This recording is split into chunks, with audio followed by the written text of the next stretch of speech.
దాచేసిన దాగని నిజాలు కానీ చాలా కాలం దాగినటువంటి హిందూ రాజులు చేసిన పోరాటాల గురించినటువంటి పుస్తకాలలో పాఠ్యాంశాలు లేకపోవడం, అసలు ఏం జరిగిందో ఏమీ తెలియకపోవడం, ఏవేవో అర్థం కాని అర్థం లేని మన చరిత్రను వక్రీకరించినటువంటివే ఉండటం, అదే చదివి పెరిగినటువంటి వాళ్ళు ఇప్పటికీ మారనటువంటిది ఉంది.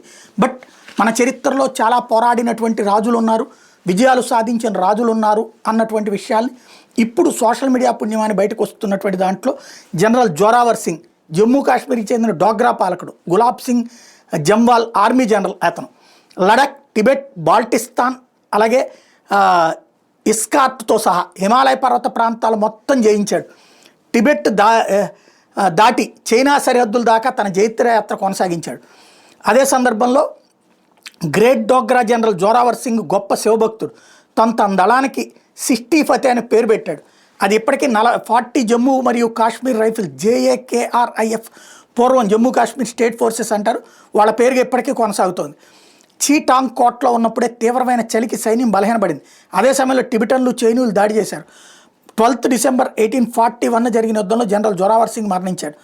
ఇది జమ్మూ కాశ్మీర్ నుండి టిబెట్ సరిహద్దులు దాటి చైనా సరిహద్దుల వరకు ప్రయాణించినటువంటి వీరుడు, విజయాలు సాధించినటువంటి వాడు. అక్కడ మంచు కారణంగా ఇబ్బంది పడటం వల్ల అక్కడ ఓటమి పాలైనటువంటి వ్యక్తి. చైనీస్ లడక్ సైన్యం ఆధీనంలో ఉన్న తను నమ్మే దేవుడు పవిత్ర భూమి అయిన కైలాష్ మానసరోవరాన్ని తన ఆధీనంలోకి తెచ్చుకుని శివలింగాన్ని ప్రతిష్ఠించినటువంటి వ్యక్తి.